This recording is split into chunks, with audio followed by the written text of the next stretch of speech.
जय श्री सत्यनारायण भगवान की। आज पूर्णिमा के इस शुभ अवसर पर हम आपको श्री सत्यनारायण व्रत कथा सुनाने जा रहे हैं, जिसको सुनने मात्र से ही भगवान श्री हरि की कृपा आप सब पर बनी रहेगी। श्री सत्यनारायण व्रत कथा प्रथम अध्याय। महामुनि ऋषि व्यास जी ने कहा, बहुत समय पूर्व नैमिषारण्य तीर्थ में शौनक आदि 88,000 ऋषियों ने पुराण वेत्ता श्री सूत जी से पूछा, हे सूत जी, इस कलयुग में वेद विद्या रहित मानवों को ईश्वर भक्ति किस प्रकार मिलेगी तथा उनका उद्धार कैसे होगा। मुनि श्रेष्ठ, कोई ऐसा व्रत अथवा तप बताइए जिसको करने से थोड़े ही समय में पुण्य प्राप्त हो तथा मनोवांछित फल भी मिले। ऐसा कथा सुनने की हमारी बहुत इच्छा है। इस प्रश्न पर शास्त्रों के ज्ञाता श्री सूत जी ने कहा, हे वैष्णवों, मैं पूज्य आप सभी के प्राणियों के हित एवं कल्याण की बात पूछी है। अब मैं उस श्रेष्ठ व्रत को आप लोगों से कहूंगा जिसे श्रेष्ठ मुनि नारद जी ने लक्ष्मी नारायण भगवान से पूछा था और श्री लक्ष्मी नारायण भगवान ने मुनि श्रेष्ठ नारद जी को बताया था। आप सभी श्रेष्ठ गण यह कथा ध्यान से सुने। मुनि नाथ सुनो यह सत्य कथा, सब कालहि होए महासुखदाई। ताप हरे भव दूर करे, सब काज सरे सुख के अधिकाई। अति संकट में दुख दूर करे, सब ठौर कुठौर में होत सहाई। प्रभु नाम चरित गुणगान किए, बिन कैसे महाकली पाप नसाई। मुनि श्रेष्ठ नारद दूसरों के कल्याण हेतु सभी लोकों में घूमते हुए एक समय मृत्यु लोक में आ पहुंचे। यहाँ बहुत से योगियों में जन्म प्राय सभी मनुष्यों को अपने कर्म अनुसार अनेक कष्टों से पीड़ित देखकर उन्होंने विचार किया कि किस यत्न के करने से निश्चय ही प्राणियों के कष्टों का निवारण हो सकेगा। मन में ऐसा विचार कर श्री नारद जी विष्णु लोक गए। वहां श्वेत वर्ण तथा 4 भुजाओं वाले देवों के ईश नारायण को, जिनके हाथों में शंख चक्र गदा तथा पद्म थे तथा वर्णमाला धारण किए हुए थे, देखकर उनकी स्तुति करने लगे। नारद जी ने कहा, हे भगवान, आप अत्यंत शक्तिवान हैं। मन तथा वाणी भी आपको नहीं पा सकती। आपका आदि मध्य अंत भी नहीं है। आप निर्गुण स्वरूप सृष्टि के कारण भक्तों के कष्टों का नष्ट करने वाले हो। आपको मेरा शत शत नमन है। नारद से इस प्रकार की प्रार्थना सुनकर विष्णु भगवान बोले, हे योगीराज, आपके मन में क्या है? आपका किस कार्य हेतु यहाँ आगमन हुआ? निसंकोच कहें। तब मुनि श्रेष्ठ नारद मुनि ने कहा, मृत्यु लोक में सब मनुष्य जो अनेक योनियों में पैदा हुए हैं, अपने अपने कर्मों द्वारा अनेक प्रकार के कष्टों के कारण दुखी हैं। हे स्वामी, यदि आप मुझ पर दया रखते हैं तो बताइए कि उन मनुष्यों का सब कष्ट थोड़े से ही प्रयत्न से किस प्रकार दूर हो सकते हैं। श्री विष्णु भगवान ने कहा, हे नारद, मनुष्यों के कल्याण हेतु तुमने यह बात बहुत उत्तम प्रश्न किया है। व्रत को करने से मनुष्य मोह से छूट जाता है, वह व्रत मैं तुमसे कहता हूं, सुनो। अति पुण्य दान करने वाले स्वर्ग तथा मृत्यु लोक दोनों में दुर्लभ अति उत्तम व्रत है जो आज मैं तुमसे कहता हूँ। श्री सत्यनारायण भगवान का यह व्रत विधि विधान पूर्वक संपन्न करने पर मनुष्य इस धरती पर सभी प्रकार के सुख भोग कर मरणोपरांत तक मोक्ष को प्राप्त होता है। श्री भगवान विष्णु के ऐसे वचन सुनकर नारद मुनि बोले, हे भगवान, उस व्रत का विधान क्या है, फल क्या है, इससे पूर्व किसने यह व्रत किया तथा किस दिन यह व्रत करना चाहिए, कृपया मुझे विस्तार पूर्वक समझाएं। श्री भगवान विष्णु ने कहा कि हे नारद, दुख शोक एवं सभी प्रकार के व्याधियों को दूर करने वाला यह व्रत सब स्थानों पर विजय दिलाने वाला है। श्रद्धा और भक्ति के साथ किसी भी दिन मनुष्य संध्या के समय श्री सत्यनारायण भगवान की ब्राह्मणों एवं बंधियों के साथ पूजा करें।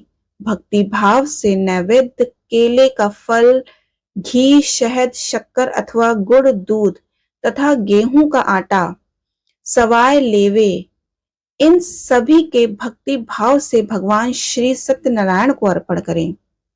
बंधु बांधवों सहित ब्राह्मणों को भोजन कराएं। इसके पश्चात ही स्वयं भोजन करें। रात्रि में श्री सत्यनारायण भगवान के गीत आदि आदि का आयोजन करें। इसके पश्चात स्वयं श्री सत्यनारायण भगवान का स्मरण करते हुए समय व्यतीत करें। इस तरह जो मनुष्य व्रत करेंगे उनकी मनोकामनाएं अवश्य ही पूर्ण होंगी। विशेष रूप से कलयुग में मृत्यु लोक में यही एक ऐसा उपाय है जिसके अल्प समय तक तथा अल्प धन में महान पुण्य की प्राप्ति हो सकती है। इति श्री सत्यनारायण व्रत कथा प्रथम अध्याय संपूर्ण हुआ। श्री सत्यनारायण व्रत कथा दूसरा अध्याय। महान संत सूत जी ने कहा कि हे ऋषियों, जिन्होंने प्राचीन काल में इस व्रत को किया है उनका इतिहास मैं आप सबसे कहता हूं, ध्यान से सुने। अति सुंदर काशीपुर नगरी में एक अति निर्धन ब्राह्मण वास करता था। वह भूख और प्यास से व्याकुल होकर हर समय दुखी रहता था। ब्राह्मणों से प्रेम करने वाले श्री विष्णु भगवान ने उसको दुखी देखकर एक दिन बूढ़े ब्राह्मण का वेश धारण कर निर्धन ब्राह्मण के पास जाकर बड़े आदर से पूछा, हे ब्राह्मण, तुम प्रत्येक क्षण ही दुखी होकर पृथ्वी पर क्यों घूमते हो? श्रेष्ठ ब्राह्मण, अपनी व्यथा मुझसे कहो, मैं सुनना चाहता हूँ। कष्टों से घिरे उस ब्राह्मण ने कहा, मैं निर्धन ब्राह्मण हूँ, भिक्षा के लिए पृथ्वी पर मारा मारा फिरता हूँ। हे भगवान, यदि आप इससे मुक्ति पाने का कोई उपाय जानते हो तो कृपा कर मुझे बताइए। वृद्ध ब्राह्मण का रूप धारण किए हुए श्री विष्णु भगवान तब बोले कि हे ब्राह्मण, श्री सत्यनारायण भगवान मनोवांछित फल देने वाले हैं, इसलिए तुम उनका विधि पूर्वक पूजन करो, जिसके करने से मनुष्य सब दुखों से मुक्ति हो जाता है। दरिद्र ब्राह्मण का व्रत का संपूर्ण विधान बतलाकर बूढ़े ब्राह्मण का रूप धरे श्री सत्यनारायण भगवान अंतर्ध्यान हो गए। वृद्ध ब्राह्मण ने जिस व्रत को बतलाया है मैं उसको अवश्य विधि विधान सहित करूंगा, ऐसा निश्चय कर वह दरिद्र ब्राह्मण घर चला गया।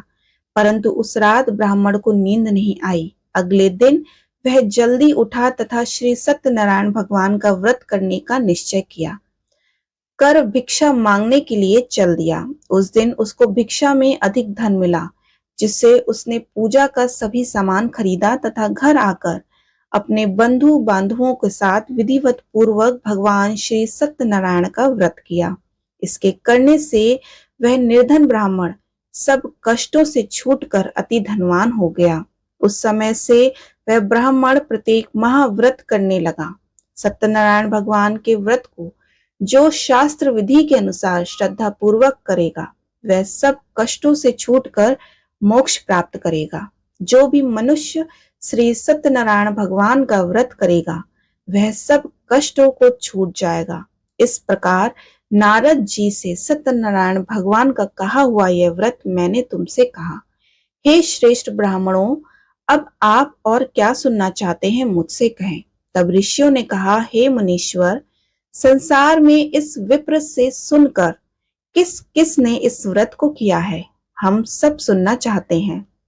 मुनियों से ऐसा सुनकर श्री सूत जी ने कहा, हे मुनिगण, जिस जिस प्राणी ने इस व्रत को किया है उस सब की कथा सुनो। एक समय वह धनी ब्राह्मण बंधु बंधुओं के साथ शास्त्र विधि के अनुसार अपने घर पर श्री सत्यनारायण भगवान का व्रत कर रहा था। उसी समय एक लकड़ी बेचने वाला बूढ़ा व्यक्ति वहां आया। उसने सिर पर रखा लकड़ियों का गट्ठर बाहर रख दिया और ब्राह्मण के मकान में चला गया। प्यास से व्याकुल लकड़हारे ने विप्र को व्रत करते देखा।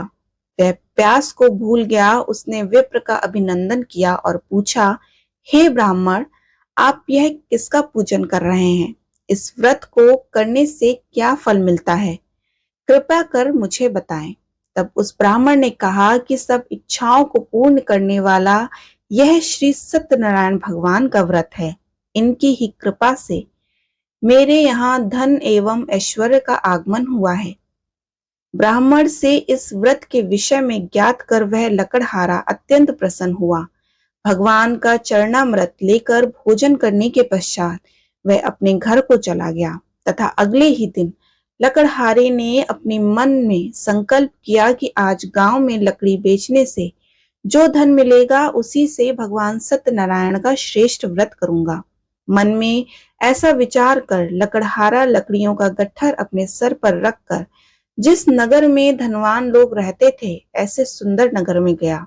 उस दिन उस लकड़ियों का दाम पहले दिनों से चौगुना मिला। अब वह बूढ़ा लकड़हारा बहुत ही प्रसन्न होकर पके केले, शक्कर, शहद, दूध, दही और गेहूं का चूर्ण इत्यादि श्री सत्यनारायण भगवान के व्रत की सभी सामग्री लेकर अपने घर आया। फिर उसने अपने बंधु बांधुओं को बुलाकर विधि विधान के साथ भगवान का पूजन एवं व्रत किया। उस व्रत के प्रभाव से वह बूढ़ा लकड़हारा धन धान से युक्त हुआ तथा संसार के समस्त सुख भोग कर वैकुंठ को चल गया। इति श्री सत्यनारायण व्रत कथा का दूसरा अध्याय संपूर्ण हुआ। श्री सत्यनारायण व्रत कथा तीसरा अध्याय। श्री सूत जी बोले, हे श्रेष्ठ मुनियों, अब मैं आगे की एक कथा कहता हूँ। प्राचीन काल में उल्मा मुख नामक एक महान ज्ञानी राजा था। वह जितेंद्रिय एवं सत्यवक्ता था। प्रतिदिन मंदिरों में जाता तथा निर्धनों को धन देकर उनके दुख दूर करता था। उसकी पत्नी कमल के समान सुंदर मुख वाली एवं सती साध्वी थी। एक दिन भद्रशीला नदी के तट पर वे दोनों विधि विधान सहित श्री सत्यनारायण भगवान का व्रत कर रहे थे। उस समय वहां साधु नामक एक वैश्य आया। उसके पास व्यापार के लिए बहुत सा धन था। वह वैश्य अपनी नाव को नदी किनारे पर ठहराकर राजा के पास आया। राजा को व्रत करते हुए देखकर उसने विनम्रता पूर्वक पूछा कि हे राजन, यह आप क्या कर रहे हैं? मेरी सुनने की इच्छा है, कृपया आप यह मुझे भी समझाइए। महाराज उल्का मुख ने कहा कि हे साधु वैश्य, मैं अपने बंधु बांधवों के साथ पुत्र की प्राप्ति के लिए श्री सत्यनारायण भगवान का व्रत व पूजन कर रहा हूँ। राजा के वचन सुनकर साधु नामक वैश्य ने आदर से कहा कि हे राजन, मुझे भी इसका संपूर्ण विधि विधान बताएं। मैं भी आपके कहे अनुसार इस व्रत को करूंगा। मेरी भी कोई संतान नहीं है। मुझे विश्वास है कि उस उत्तम व्रत को करने से अवश्य ही मुझे भी संतान होगी। राजा से व्रत का सब विधान सुन व्यापार से निवृत्त हो वह वैश्य सुखपूर्वक अपने घर आया। उसने अपनी पत्नी को संतान देने वाले इस व्रत के विषय में सुनाया और प्रण किया कि जब मेरे संतान होगी तब मैं इस व्रत को करूंगा। वैश्य ने यह वचन अपनी पत्नी लीलावती से कही। एक दिन उसकी पत्नी लीलावती श्री सत्यनारायण भगवान की कृपा से गर्भवती हो गई। 10वें महीने में उसने अति सुंदर कन्या को जन्म दिया। दिनों दिन वह कन्या इस तरह बढ़ने लगी जैसे शुक्ल पक्ष का चंद्रमा बढ़ता है। कन्या का नाम उन्होंने कलावती रखा। तब लीलावती ने मीठे शब्दों में अपने पति को याद दिलाया कि आपने जो भगवान का व्रत करने का संकल्प किया था, अब आप उसे पूर्ण कीजिए। साधु वैश्य ने कहा, हे प्रिय, मैं कलावती के विवाह पर इस व्रत को करूंगा। इस प्रकार अपनी पत्नी को आश्वासन देकर वह व्यापार करने विदेश चला गया। कलावती पितृगृह में वृद्धि को प्राप्त हो गई। लौटने पर साधु ने जब नगर में सखियों के साथ अपने वयस्क होती पुत्री को खेलते देखा तो उसे उसके विवाह की चिंता हुई। तब उसने एक दूत को बुलाकर कहा कि उसकी पुत्री के लिए कोई सुयोग वर देखकर लाएं। दूत साधु नामक वैश्य की आज्ञा पाकर कंचन नगर पहुंचा तथा देखभाल वैश्य की कन्या के लिए एक सुयोग वड़िक पुत्र ले आया। उस सुयोग लड़के के साथ साधु नामक वैश्य ने अपने बंधु बांधवों सहित प्रसन्न चित्त होकर अपनी पुत्री का विवाह कर दिया। दुर्भाग्य से वह विवाह के समय भी सत्यनारायण भगवान का व्रत करना भूल गया। इस पर श्री सत्यनारायण भगवान अत्यंत क्रोधित हो गए। उन्होंने वैश्य को श्राप दिया कि तुम्हें दारुण दुख प्राप्त होगा। तदोपरांत अपने कार्य में कुशल वह वैश्य अपने दामाद सहित नावों का बेड़ा लेकर व्यापार करने के लिए सागर के समीप स्थित रत्नसारपुर नगर में गया। रत्नसारपुर पर चंद्रकेतु नामक राजा राज्य करता था। दोनों ससुर जमाई चंद्रकेतु राजा के उस नगर में व्यापार करने लगे। एक दिन भगवान सत्यनारायण की माया से प्रेरित एक चोर राजा चंद्रकेतु का धन चुराकर भाग गया। राजा के दूतों ने अपने पीछे तेजी से आते देखकर चोर ने घबराकर राजा के धन को वैश्य की नाव में छुपाकर रख दिया, जहां वे ससुर जमाई ठहरे हुए थे, और भाग गया। तब दूतों ने उस वैश्य के पास राजा के धन को रखा देखा तो उन्होंने उस ससुर दामाद को ही चोर समझा और उन ससुर दामाद दोनों को बांधकर ले गए तथा राजा के समीप पहुंचकर बोले कि आपका धन चुराने वाले ये दो चोर हम पकड़कर लाए हैं, देखकर आज्ञा दे। तब राजा ने बिना उस वैश्य की बातें सुने उन्हें कारागार में डालने की आज्ञा दे दी। इस प्रकार राजा की आज्ञा से उनको कारावास में डाल दिया गया तथा उनका सारा धन भी छीन लिया गया। सत्यनारायण भगवान के श्राप के कारण उस वैश्य की पत्नी लीलावती व पुत्री कलावती भी घर पर बहुत दुखी हुई। उनका सारा धन चोर चुरा ले गए। मानसिक और शारीरिक पीड़ा तथा भूख प्यास से अति दुखी हो भोजन की आस में कलावती एक ब्राह्मण के घर गई। उसने ब्राह्मण को श्री सत्यनारायण भगवान का व्रत विधि पूर्वक करते देखा। उसने कथा सुनी तथा श्रद्धा पूर्वक प्रसाद ग्रहण कर रात को घर आई। माता ने कलावती से पूछा कि हे पुत्री, तू अब तक कहाँ रही? मैं तेरे लिए बहुत चिंतित थी। माता के शब्द सुनकर कलावती बोली कि हे माता, मैंने एक ब्राह्मण के घर श्री सत्यनारायण भगवान का व्रत होते देखा और मेरी भी उस उत्तम व्रत को करने की इच्छा है। माता ने कन्या के वचन सुनकर सत्यनारायण भगवान के पूजन की तैयारी की। उसने बंधुओं सहित श्री सत्यनारायण भगवान का पूजन एवं व्रत किया तथा वर मांगा कि मेरा पति एवं दामाद शीघ्र ही घर लौट आए। साथ ही विनती की कि हे प्रभु, अगर हमसे कोई भूल हो गई हो तो हम सभी का अपराध क्षमा करो। श्री सत्यनारायण भगवान इस व्रत से प्रसन्न हो गए। उन्होंने राजा चंद्रकेतु को स्वप्न में दर्शन देकर कहा कि हे राजन, जिन दोनों वैश्यों को तुमने बंदी बना रखा है वे निर्दोष हैं। उन्हें प्रातः ही छोड़ दो। उनका सब धन जो तुमने अधिग्रहित किया है लौटा दो, अन्यथा मैं तुम्हारा राज्य, धन, पुत्र आदि सब नष्ट कर दूंगा। राजा से ऐसे वचन कहकर भगवान अंतर्ध्यान हो गए। तदुपरांत प्रातःकाल राजा चंद्रकेतु ने दरबार में सबको अपना स्वप्न सुनाया तथा सैनिकों को आज्ञा दी कि दोनों वैश्यों को कैद से मुक्त कर दरबार में ले आए। दोनों ने आते ही राजा को प्रणाम किया। राजा ने कोमल वचनों से कहा कि हे महानुभाव, तुम्हें अज्ञानतावश ऐसा कठिन दुख प्राप्त हुआ है। अब तुम्हें कोई भय नहीं है, तुम मुक्त हो। इसके पश्चात राजा ने उनको नवीन वस्त्र आभूषण पहनवाए तथा उनका जितना धन लिया था उससे 2 गुना लौटाकर आदर सहित विदा किया। दोनों वैश्यों ने अपने घर को चल दिए। इति श्री सत्यनारायण व्रत कथा का 3रा अध्याय संपूर्ण हुआ। श्री सत्यनारायण व्रत कथा 4था अध्याय। सूत जी आगे कहा कि वैश्य ने यात्रा आरंभ की और अपने नगर को चला। उनके थोड़ी दूर आगे बढ़ने पर दंडी वेशधारी श्री सत्यनारायण भगवान ने उसकी परीक्षा लेने हेतु उससे पूछा कि हे वैश्य, तेरी नाव में क्या है? अभिमानी वणिक हंसता हुआ बोला कि हे दंडी, आप क्यों पूछते हैं? क्या धन लेने की कामना है? मेरी नाव में तो बेल के पत्ते भरे हैं। वैश्य के ऐसे वचन सुनकर दंडी वेशधारी श्री सत्यनारायण भगवान बोले कि तुम्हारा वचन सत्य हो। ऐसा कहकर वे वहां से चले गए और कुछ दूर जाकर समुद्र के तट पर बैठ गए।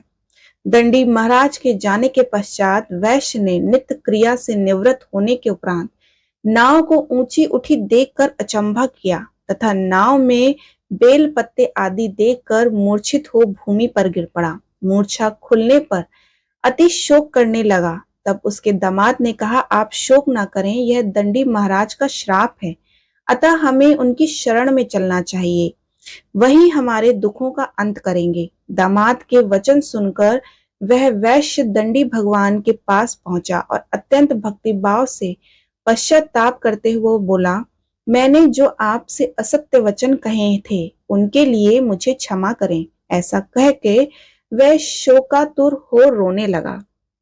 तब दंडी भगवान बोले कि हे वणिक पुत्र, मेरी आज्ञा ही बार बार तुझे दुख कष्ट प्राप्त हुआ है, तू मेरी पूजा से विमुख हुआ है।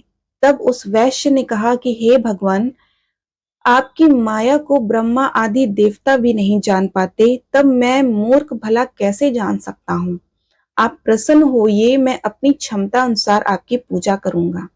मेरी रक्षा कीजिए और मेरी नौका को पहले के समान धन से परिपूर्ण कर दीजिए। उसके भक्ति से परिपूर्ण वचन सुनकर श्री सत्यनारायण भगवान प्रसन्न हो गए और उसकी इच्छा के अनुसार वर देकर अंतर्ध्यान हो गए। तब ससुर एवं दामाद दोनों ने नाव पर आकर देखा कि नाव धन से परिपूर्ण है। फिर वह विधि विधान से भगवान सत्यनारायण का पूजन कर साथियों सहित अपने नगर को चले। जब वह अपने नगर के निकट पहुंचा, तब उसने एक दूत को अपने घर भेजा। दूत ने साधु वैश्य के घर जाकर उसकी पत्नी को नमस्कार किया और कहा, आपके पति आपने जमाता सहित इस नगर में समीप आ गए हैं। लीलावती और उसकी कन्या कलावती उस समय भगवान का पूजन कर रही थी। दूत का वचन सुनकर साधु की पत्नी ने बड़े हर्ष के साथ सत्यनारायण भगवान का पूजन पूर्ण किया तथा अपनी पुत्री से कहा कि मैं अपने पति के दर्शन को जाती हूँ, तो पूजन पूर्ण कर शीघ्र आ जाना। परंतु कलावती पूजन एवं प्रसाद छोड़कर अपने पति के दर्शन के लिए चली गई। पूजन एवं प्रसाद की अवज्ञा के कारण भगवान सत्यनारायण रुष्ट हो गए। उसके पति को नाव सहित पानी में डुबो दिया। कलावती अपने पति को ना पाकर रोती हुई भूमि पर गिर पड़ी। नौका को डूबा हुआ तथा कन्या को रोता हुआ देख साधु नामक वैश्य द्रवित हो बोला, हे प्रभु, मुझसे या मेरे परिवार से अज्ञानतावश जो अपराध हुआ है उसे क्षमा करें। उसके ऐसे वचन सुनकर सत्यदेव भगवान प्रसन्न हो गए। आकाशवाणी हुई, हे वैश्य, तेरी पुत्री मेरा प्रसाद छोड़कर आई है, इसलिए इसका पति अदृश्य हो गया है। यदि वह घर जाकर प्रसाद ग्रहण कर लौटे तो मुझे इसका पति अवश्य मिलेगा। आकाशवाणी सुनकर कलावती ने घर पहुंचकर प्रसाद ग्रहण किया एवं तत्पश्चात आकर अपने पति को पूर्ण रूप में पाकर वह अति प्रसन्न हुई तथा उसने अपने पति के दर्शन किए। तत्पश्चात साधु वैश्य ने वहीं बंधु बांधुओं सहित सत्यदेव का विधिवत पूर्वक पूजन किया। वह इस लोक के सभी प्रकार से सुख भोगकर अंत में मोक्ष को प्राप्त हुआ। इति श्री सत्यनारायण व्रत कथा का चौथा अध्याय संपूर्ण हुआ। श्री सत्यनारायण व्रत कथा पांचवा अध्याय। श्री सूत जी बोले, हे ऋषिगण, मैं एक और कथा कहता हूँ, आप सभी ध्यान से सुनो। सदा प्रजा के लिए चिंतित तुंगध्वज नामक एक राजा था। उसने भगवान सत्यनारायण का प्रसाद त्याग कर बहुत कष्ट पाया। एक समय राजा वन में वन्य पशुओं को मारकर बड़ के वृक्ष के नीचे आया। वहां उसने ग्वालों को भक्ति भाव से बंधु बांधुओं सहित श्री सत्यनारायण जी की पूजन करते देखा। परंतु राजा देखकर भी अभिमान के कारण ना तो वहां गया और ना ही सत्यदेव भगवान को नमस्कार किया। जब ग्वालों ने भगवान का प्रसाद उसके सामने रखा तो वह प्रसाद छोड़कर अपने नगर को चला गया। नगर में पहुंचकर उसने देखा कि उसका सारा राज्य नष्ट हो गया है। वह समझ गया कि यह सब भगवान सत्यदेव ने रुष्ट होकर किया है। तब वह वन में वापस आया तथा ग्वालों के समीप जाकर विधि पूर्वक पूजन कर प्रसाद ग्रहण किया तो सत्यनारायण की कृपा से सब कुछ पहले के समान ही हो गया तथा दीर्घ काल तक सुख भोग कर मरणों उपरांत वह मोक्ष को प्राप्त हुआ। जो मनुष्य इस श्रेष्ठ दुर्लभ व्रत की को करेगा तथा श्री भगवान सत्यनारायण की कृपा से उसे धन धान का कोई भी अभाव नहीं होगा। निर्धन धनी एवं बंदी बंधुओं से मुक्त होकर निर्भय हो जाता है। सनातनहीन को संतान होती है तथा समस्त इच्छाएं पूर्ण कर अंत में वह बैकुंठ धाम को जाता है। अब उनके विषय में भी जानिए जिन्होंने पहले इस व्रत को किया। अब उनके दूसरे जन्म की कथा सुनिए। सतानंद नामक वृद्ध ब्राह्मण ने सुदामा के रूप में जन्म लेकर श्री कृष्ण की भक्ति एवं सेवा कर वैकुंठ प्राप्त किया। उल्का मुख नामक महाराज का राजा दशरथ के रूप में जन्म हुआ तथा वह श्री राम भगवान का पूजन कर मोक्ष को प्राप्त हुए। साधु नाम के वैश्य ने धर्मात्मा तथा सत्य प्रतिज्ञ राजा मोर ध्वज बनकर अपने पुत्र को और से चीर कर वैकुंठ धाम प्राप्त किया। महाराज तुंग ध्वज स्वयंभू मनु बने तथा उन्होंने बहुत से लोगों को भगवान की भक्ति में लीन कराकर वैकुंठ धाम प्राप्त कराया। लकड़हारा अगले जन्म में गुह नामक निषाद राजा बना, जिसने भगवान राम के श्री चरणों की सेवा कर अपने सभी जन्मों का उद्धार कर लिया। इति श्री सत्यनारायण व्रत कथा का 5वां अध्याय संपूर्ण हुआ। बोलो श्री सत्यनारायण भगवान की जय।